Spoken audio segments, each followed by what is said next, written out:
Okay, remember that they're changing my voice. Before we continue to decipher what occurs when the trumpets are blown, I'd like to remind you, okay, that it's not necessary to read the Bible or decode this. One needs to just be righteous and not cheat me out of my right to lead, because the right thing to do is to obey God through me. Okay, on the pinnacle of righteousness, the one God set apart as a leader, with Royal African Falcon Martial Arts, my sparring challenge, moral might, universal pinpoint and moral precision, focus, moral intensity, and all the sabotage that comes with it, the expected sabotage that shows you that the world is at odds with me, and that, the way to atone for your sin is to accept being sabotaged for doing the right thing in the divine order, obeying God through me, the only way to do the right thing, the way, the truth, the life, the Christos, the anointed one, the root and offspring of David, the spiritual offspring, and I'm the King of Kings, the essence, the heart, the core, the top point, the pinnacle. In Proverbs 16:10 through 12 talks about the throne is established to righteousness and justice, and the divine verdict is in my actions, in my words. And rally to me to make sure that you know the messages. The Bible overkills that, in Isaiah 24 or Isaiah 34, that the world is going to sink, never to rise again. We also see that in Jeremiah 51. Okay, so look at the third angel. Okay, so Zechariah says that the clans of Judah become like a fire pot in a wood pile and a torch among sheaves. So what's happening, right? The fire of the wickedness of the world, which is being fed into by some of the people who call themselves Jews, basically all the Jews are feeding into it at this point. There's not a single Jew obeying God through me, the people that you know of as Jews, okay? And they're really from the synagogue of Satan, spiritually speaking. Now, this is not the same as racism or anti-Semitism. This is religious speech, right? What is religiously occurring? Only a sick person would argue that it's the same thing, because we see Christianity historically, especially when the Constitution was made, and all throughout American history, said that pagans are bad because they're pagans. Are there tribes that are pagan tribes in the world? Yes. Is that akin to saying, hey, you guys are Satanists because you're pagans, even though it covers your whole race? Yes. So you have to have the equal protection clause in the Constitution, and to not be hypocrites. And obviously it's freedom of speech, freedom of religion, so it's my religious right to tell you that all Jews are doing the wrong thing right now. Okay? And after I'm gone, there'll be no way for them or anyone else to do the right thing. It's that simple. Okay, so the smoke is rising up, right? After, after the blazing, the great star blazing like a torch fell from the sky. Okay, on the people's spirits. So their souls, their spirits is burning, and the smoke is rising. Anyway, I don't think it's coincidence I started stumbling on my words after I brought up the Jew part. So again, if people are persecuting me to benefit a people, that people's spirit is going to sink. Okay, especially that the people doing it are part of that spirit. Okay, so everyone according to their deeds, all the spirits according to their deeds, all the souls according to their deeds. I don't know why any people would, in a calculated manner, make sure that their people, suffer more than other people. And there's no other way to look at it. It's pretty straightforward. We know spirits are real. We know souls are real. There's no other way to look at it. Science basically has proven the existence of these things. That's why they call it school spirits and wine spirits and so on and so forth, because we know that there's something there. And those of us who really take the time to figure out what it is, have a better idea of what it is, to say the least. Okay. So when we look at, what happens when the star falls from the sky, a third of the waters turn bitter, and many people die. And the star is called wormwood. Okay, and this goes back to, the wickedness. Okay, they become bitter and wicked people. You think about a racist white person in popular culture who's angry, right? He's bitter and he's wicked, and it kind of comes together. You think about a rich, arrogant English person. He's, oh my God, well, then I'm in charge then. Okay, it's bitter and it's wicked together. However, there's also the effects of those who are trying to play it off. So, think about if the guy's wife or something. Oh, he's not always like that, and no, and she's kind of broken, right? That bitterness has come into her as well, and it's affected her. That's why it's described as 1/3 of the waters turned bitter, because it's they're not all bitter, but it's ruining all the water, right? Just a little bit of contaminant ruins water, right? Holy water, purity, right? Being pure like Christ is what the Bible is saying. And when people are bitter and wicked, it ruins everyone who's yoked themselves to him, and that's all the inhabitants of the earth, everyone outside the divine order. Okay, everyone not obeying God through me. Also think about birth. In Revelation 17, the woman is sitting on the waters. Okay, and remember birth, giving birth, right? Water, right? All reproduction is evil because it's in idolatry, right? They're not obeying God through me. They're not forming a righteous and just world or families. So they're just idolaters, right? Prostituting themselves, whoring themselves to ideas like Zeus and Baal and the fake conceptions of Christianity, right? You could call it Baal worship. A lot of Protestants were called Catholics Baalists, and Protestants, their clan and all this stuff they were doing, and all the stuff that, they're very proud, arrogant fools that, they like to say because they're not in the clan that they couldn't be evil. Newsflash, not everyone who's a sinner in the Protestant church, which is all Protestants right now, okay, is in the clan. Okay, so they're all wicked. All Catholics are wicked. My dad was, raised Catholic. I was baptized Catholic, but I'm not a Catholic. He's not really a Catholic. He doesn't go to church. He keeps some kind of relationship with them, but it's not really the same thing. So all people who identify as Christian, Jew, Catholic, Muslim, you name it, okay, they're Satanists. There's no other way to look at it. And notice they're not going to try to discuss this with me anytime soon because they're Satanists.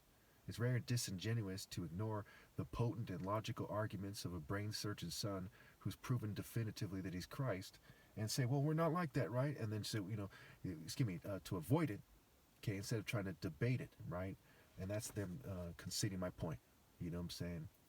If your doctor, for example, said to you, you have AIDS, and you're like, and you don't argue with them, they go out and have unprotected sex with 100 women that night, you know what I'm saying, so to speak, we'll call it 10 every night for 10 days, okay, then obviously you're a horrible person, right? Because you didn't have a viable counter argument for that logical argument. You have no reason not to believe that the doctor isn't right. And so it is with the son of two doctors, me, who is the top martial artist. Well, it's just the son of two doctors, okay, but I'm also the top martial artist ever, and I've been making videos for a long time, and there's no viable counter argument. Pretty straightforward. All right. So the fourth trumpet sounds, okay, and 1/3 of the sun is struck, 1/3 of the moon, 1/3 of the stars. This connects to the fourth bowl being poured on the sun, okay, and the sun is allowed to scorch people with fire. So what has happened here, okay? It goes back to, it's just like the third of the seas turn the third of the sea turn to blood, 1/3 of the living creatures, 1/3 of the ships destroyed, right? It's reducing the quality of the person. And again, it's a mistake to look at it, well, there's still 2/3, right? 2/3 is the mark of the beast, right? 666, right? 66.6%, right? So if you accept the limitation that is being put on you, you've accepted the mark of the beast, and that's part of the challenge, right? So when you say, hey, you know what? These people who are saying, you know what, everyone, attractive women, you name it, they're all saying to me by their actions that they want to make the best of it. Make the best of what? 1/3 of the part of them that was likely to be decent, okay, is removed. 1/3 of that part of them that was likely to be like sensitive, like the moon, right, have kind of moon-like qualities, okay, the kind of sun-like qualities, okay, is removed. The 1/3 of the part of them is like the heavens, like the stars in the sky, is removed, okay, and that means they can never truly be good. They can never truly be whole. They can never go to heaven, and they're suffering. Okay, and their kids, when they reproduce, are going to be suffering. That's never going to be filled, right? Isaiah 24, the earth falls never to rise again. Isaiah 26, okay, Isaiah 34, the whole world is destroyed, utterly laid waste, okay. I'm going to have to, after this video, I'm going to have to go over Jeremiah. I'm going to have to go over the Jeremiah and Zechariah so you get why I'm right about these things. Okay. So again, in Psalms it says, the righteous were given authority over nations to rule over them and dash them to pieces like pottery as to become one with the king, right? He said, why do the nations plot in vain. Psalm 2.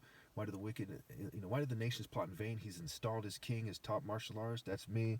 Okay, and he says that I'm God's son, and I could dash him to pieces like pottery, spiritually speaking. Now they're fuming me because they're on some punk shit. Not only did they avoid my arguments publicly, not only are they suppressing my videos, they're fuming me. Okay, with many witnesses. Pharmakeia, right? Fumes, poisons, okay? Drugging, right? That's what it means. It means poisoning. It means witchcraft, which means fumes, poisons, and drugs. Think about witches' brew and fuming the area. Think about chemical warfare and gassing people, smoke grenades, World War II, concentration camps. If these people are really Jews, you think they would team up with Germans and fume somebody for telling the truth about the Bible and the Torah when they have no viable counterargument? Obviously, they worship the devil. You know what I'm saying? Who could make such a mistake if not demons? And demon is odd men scrambled. And think about what the different types of people are like, and who's odd, and who's trying to cover it up by sabotaging who, and so on and so forth. Okay. Because again, Satan's the deceiver. He leads the world astray. So who's leading the world? And how? And how are they deceiving people? Theater arts, propaganda, technology, cheating, rebellion, what have you, idolatry. All right. Okay, things get a bit interesting here as we get into the fifth angel, right? The fifth trumpet. Okay, a star is fallen. It is given the keys to the shaft of the abyss. He opens it, and smoke rises and darkens the sun. Now, occultists seem to not understand what they're saying here.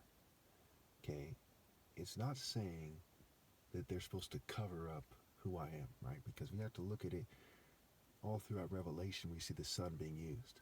The sun is being used in Revelation 19, right? There's the angel standing on the sun. Jesus' face like the sun at the beginning of the Revelations, okay? The sun is an angel, his face like the sun, and so on and so forth. So the sun is still doing what it's doing, okay? And they think that they're supposed to persecute me. They're not supposed to do anything outside the boundaries of my commands. So immediately we know that they're not following the scripture. They're just doing some kind of gay, white supremacist, Zionist, what have you version of it, and it's a laughable, it's a joke. They're sick. Okay, very sick. Okay, so the smoke, when you have a battle and you wage war against a city and you lay siege to it, right? It's called lay siege. There's all kinds of sexual implications, right? The sword is a phallic symbol, the spear, okay, the battering ram to enter through the castle gates and so on and so forth, and things like that. The gate of the city. It's pretty straightforward that it's alluding to rape, and we see that in Isaiah. I used to quote this all the time. I think it's Isaiah 13, okay, where the women are raped. They even say it flat out, the word raped, and some version says violated, but some version says raped, right? Translations rather, and it says the children are dashed to pieces. In the beginning of the Revelation, toward the beginning, it says that children will be laid in a bed of suffering, okay, when it's talking about the churches. So the plan is for people and their offspring to suffer. It's right there in Revelation. It's right there in Isaiah, okay? It's pretty much in many places in the Bible that people are going to suffer and their offspring are going to suffer, okay? It says, come out of Babylon so you won't share in her plagues, you and your soul and your reproductive cycle and your family's spirit, okay, so it doesn't suffer forever, okay? All right. Now, we see in Revelation 14:11, it says, and the smoke of their torment will rise forever and ever. There will be no rest day or night for those who worship the beast and its name, or for anyone who received the mark of his name. So this is forever, right? The smoke of their torment rises forever. Okay, now remember, okay, what has happened here? Okay, a star that is fallen is given the key to the shaft of the abyss. He opens it, and smoke rises and darkens the sun. Okay, the smoke is coming from the furnace, right? Zion is the fire, Jerusalem the furnace. The clans of Judah are like a fire pot, okay, is what it says, right, in Zechariah, okay, a fire pot in a wood pile, and a torch among the sheaves. So it's pretty straightforward that it's spiritual suffering, it's the war spirit, right? It's the fire in the hearts of men's hearts, minds, and souls. But let's go and look at this in its in its context, and let's read it a little bit from. Okay, so we're on the fifth trumpet. Okay,